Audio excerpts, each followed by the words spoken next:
Hello, this is Joseph McCarthy of the Irish Abroad website, and welcome to the second episode in this series on how the stats posted on our social media accounts are generated.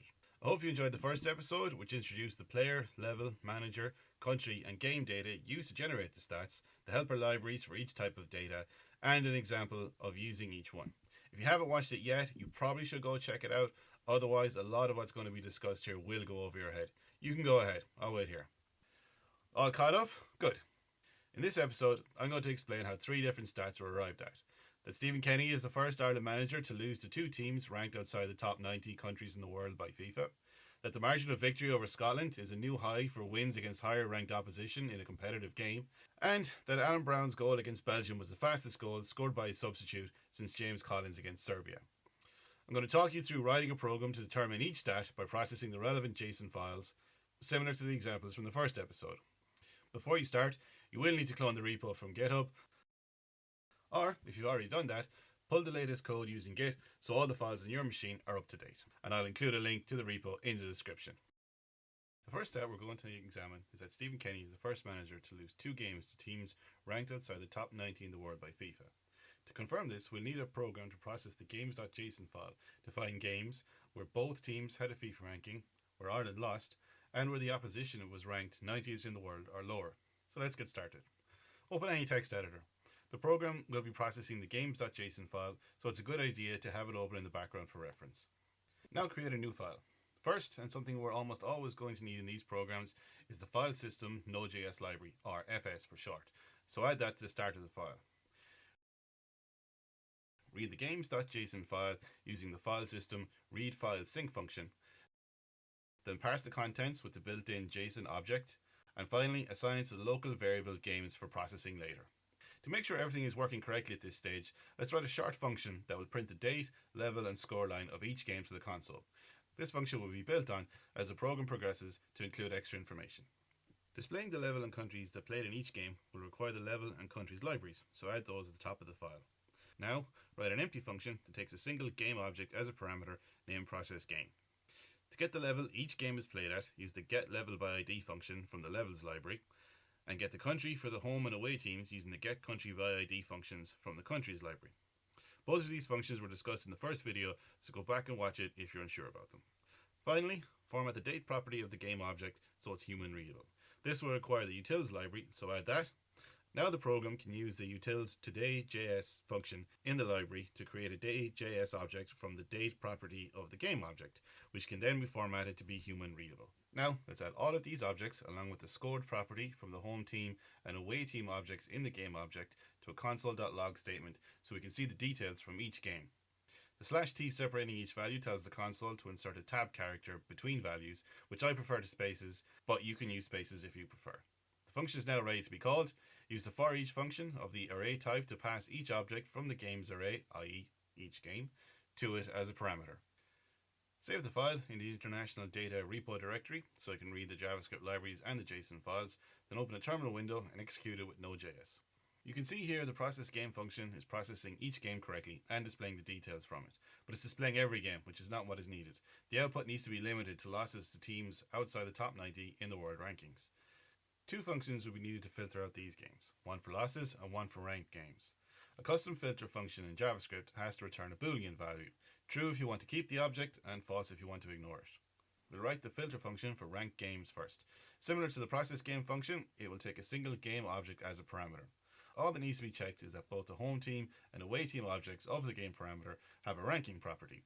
JSON objects in Node.js have the hasOwnProperty function to make this check, which returns true or false if the property is present. Check both the home and away team objects and then use a logical AND with the results to confirm the game is ranked. George Boole will be proud. Next, losses need to be filtered out, and again this can be done with a single parameter function that returns true if the opposition scored more than Ireland and false otherwise. The getIrelandFromGame and getOppositionFromGame functions from the utils library will get the relevant team objects from the game object. And then all that is needed to confirm this game is a loss is to check that the value of the scored property from the opposition team object is greater than the value of the same property in the Ireland team object, and return the result of this check. With the two filter functions complete, call them from the filter function of the games array to apply the filters. You can include both functions in one filter call, but I prefer to chain them for clarity. Save the file and execute it again from the command line to see the difference applying the filters has made. As you can see, the two filters have reduced the output to the list of all losses in games since rankings were introduced, fulfilling two of the criteria from the list earlier. And now one more filter is needed, so that only games against teams ranked outside the top 90 will be processed. Add another filter function to the games array filter chain. Instead of writing a full function, I'm going to use an inline call here, but you can feel free to convert this to a function if you want. I'm going to use the getOpposition from game function from the utils library again to get the object for the opposition in each game, and then check if that team's ranking was equal to or greater than 90. Remember that lower ranked sides have higher numeric values for their ranking. Save and call the program again from the command line, and as you can see, there's only 3 games where Ireland lost to opposition ranked 90th or lower in the world. Cyprus in October 2006, Luxembourg in March 2021, and Armenia in June 2022. We're almost done. All that's missing from the output now is the manager from each game. As I explained in the first video, the managers library has a function called getManagerByDate that returns the manager object for whoever was in charge of the national side on a given date. So add that library and then call the getManagerByDate function in the process game function to get the object of the manager who was in charge of the national side on that date, and add the name property of the manager object to the console log statement.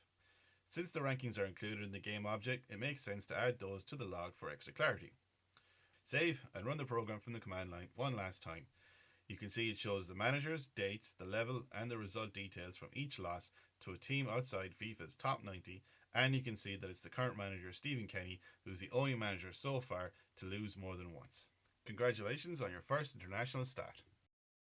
Another record that was written during the quadruple header of games that were played in June 2022 was the biggest winning margin for the Republic of Ireland in a competitive game against higher ranked opposition. Let's write a program to verify this.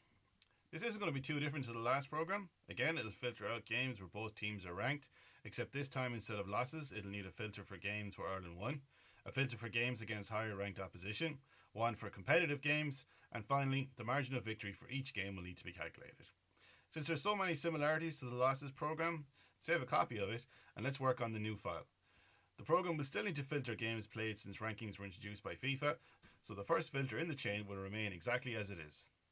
The first change to be made will be to the second filter in the chain. Instead of filtering losses, this program will need to filter wins. Reverse the greater than symbol to less than in the isLoss function, so now the function filters out games where Ireland scored more than the opposition and won. While the function name can stay the same, for clarity and it's better practice to rename it, so change the name to isWin and also change the call in the filter chain from isLoss to isWin. The program now satisfies 2 of the 5 criteria established earlier. At the moment, the third filter in the chain is filtering out games where the opposition is ranked outside the top 90, but we want to process games against higher ranked opposition. Create a new filter function called higher ranked opposition that will do just that. We're going to compare the ranking property of the Ireland team and opposition team objects in each game. To get the correct object for each, we use the lines from the isWin function that extract the correct objects from the game parameter. Do you remember from the losses stat that lower ranked sides have higher numeric values? Well, it works the other way around too, i.e. higher ranked sides have lower numeric values, and we want games where the opposition have a higher ranking than Ireland, so the function needs to return true if the opposition ranking is less than Ireland's ranking.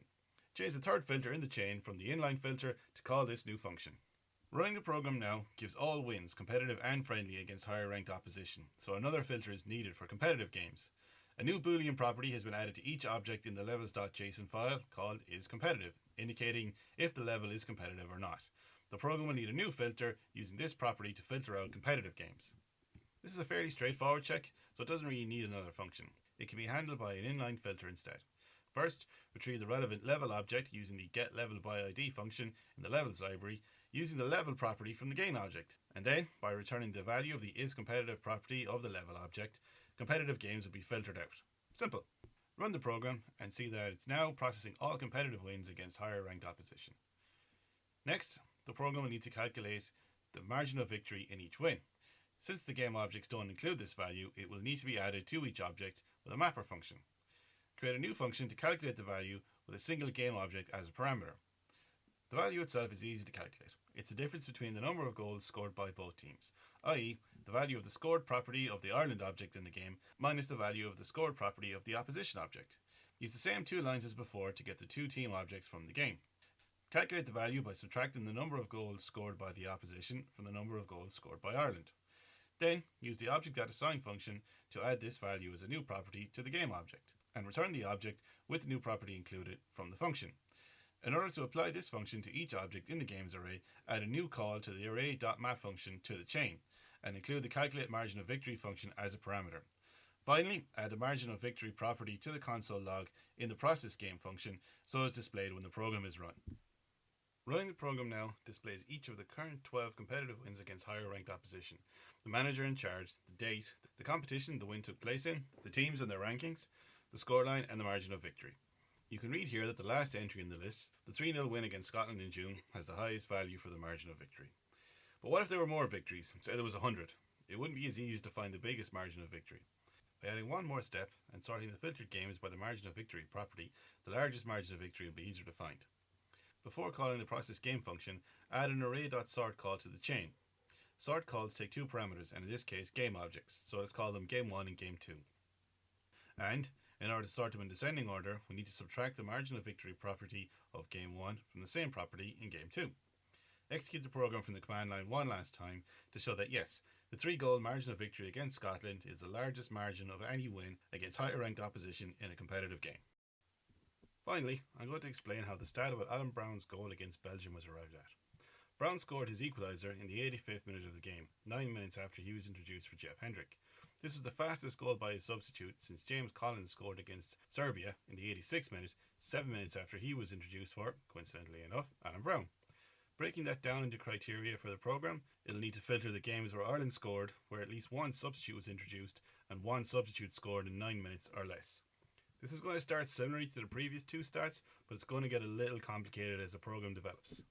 Open a new text file for the program.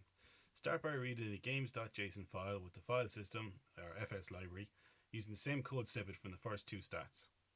Now, create a function to filter games where Ireland scored. We're going to use the getIrelandFromGame function in the utils library to get the object representing the Ireland team in the game object, so first require that library, and then use the getIrelandFromGame method to get the correct team object from the game parameter. If an Ireland player scored, then the team object will have an array named goals, so use the hasOwnProperty function to confirm the Ireland object has a property named goals, and return the value of the call to complete the filter function. Since the game's JSON file is generated automatically, it's safe to assume the property is an array. For this program, it's not necessary to confirm the goals property is an array, but it is good practice, so use the array.isArray function with the goals property to verify this. Now, create a second function to filter games where at least one substitute was introduced. First, check that the game parameter has a property called substitutes. Substitutes weren't actually used by the national side until its 10th game in international football, when Fred Horlacher came on for Billy Jordan against the Netherlands in April 1934. And check that the substitutes property is an array. The array.sum method is used to confirm that there is at least one object in the array that returns true for a given condition. So use that to confirm that at least one of the objects in the substitutes array has an introduced on property, indicating that the player represented by the object was introduced. Return the result of this Boolean statement to complete the filter function. Finally, create a filter chain with the games array with these two functions. To confirm the functions are filtering the correct games, create a process game function to log the game details to screen, similar to the one used in the previous two stats. Format the date of the game using the utils.todayJS function in the utils library. Use the levels library to get the level object for the game. Use the countries library to get the country objects for the home and away sides.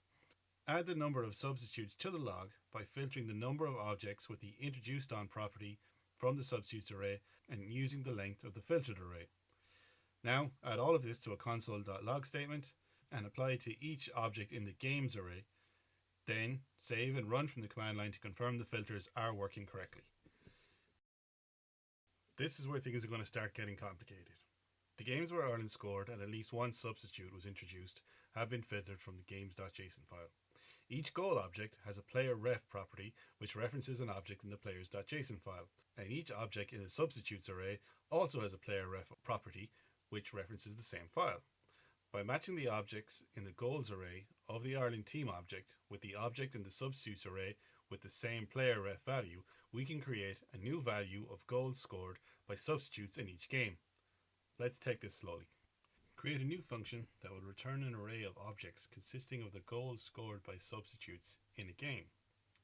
First, we'll need the Ireland team object from the game parameter using the same code snippet as before, and from that, the goals array. Remember, the Ireland scored filter ensures that this property exists in the Ireland object and is an array. Own goals scored by opposition players are included in this array and are not needed for this stat, so filter out objects that have the isOG property with an inline function. Next, using another filter function, find the goal objects where the value of its player ref property is equal to the same property of an object in the substitutes array using the array.sum function. After these two filters have been applied, the remaining objects in the goals array at the end of the chain are the goals that have been scored by a substitute. We're going to create a new array by applying the map function to each goal object in the filtered array. For each goal, we'll need to find the substitute object for the goal scorer by using the array.find function on the game substitutes array, returning the object with a player ref property equal to the value of that goal's player ref property. The time the player was introduced is stored in the introduced on property of the substitute object. The time taken to score is calculated by subtracting the time the player was introduced on from the time property of the goal object. Return a new object from the map function with these three values: goal time, introduced on, and time to goal. We now have a function that returns an array of objects containing the time each player was introduced on, the time the goal was scored, and the time it took to score that goal. Since it returns an array of objects generated from the game object, it will need to be added to the chain of functions on the games array as a parameter of a call to the array.map function. The result after calling the map function will be an array of arrays, where each child array contains the objects from a single call to the create array of substitute goals function. This array of arrays can be flattened to a single array using the array.flat function, or the two calls to map and flat can be combined into a single call to the array.flatMap function. However, if you run the program from the command line now, it will fail. The object being passed to the process game function is no longer a game object. It's the result of the call to the map function in the create array of substitute goals function. The process game function will need to be updated to handle this change. Remove all lines in the function and, while it's not necessary, rename the parameter so it's clear that it's now a result object. Log each property of the result to the console. Since the function is no longer processing game objects, it should also be renamed for clarity. The function name in the call to the games.forEach function will also need to be updated. Now run to see the results. Unfortunately, it's just a load of numbers. The extra information from the game object has been lost and will need to be added to each result object so it can be logged to the console. Get the player object representing the goal scorer by calling the getPlayerById function of the player's library with the player ref property of the goal object, and then add that player object to the returned object. The player's name can now be included in the console log in the process result function. Running the program again shows the player name along with the same numbers in the previous run. Add in some detail to the console log to clarify each value, and run again. It's better, but all of the details from the game where the goal was scored is still missing. Go back to the returned object from the create array of substitute goals function and add the game object. Now, the game details can be accessed in the process result function using the lines that were removed earlier and added back to the console log. Now when the program is run, all the goals scored by substitutes are logged to the console. But for the stat, we only want goals that were scored in less time than the 9 minutes it took Alan Browne to score against Belgium. Add one final filter to the chain, and add an inline function to only process result objects with a time to goal property of 9 or less. Run the program for the last time shows that the last time a substitute scored in less time than Alan Browne did against Belgium was the 7 minutes it took James Collins to score against Serbia after coming on in the 78th minute. I hope you enjoyed the explanation of how these three stats were derived. I know there was a lot in them, especially in the third stat, so take your time and go through each one a few times. Feel free to experiment with the programs to figure out your own stats or improve on the solutions in this episode. In the next episode, I'll go through 2 more stats from Irish football, or comment below on what you'd like to see. Until then, like, share and subscribe, and I'll talk to you soon. Have fun.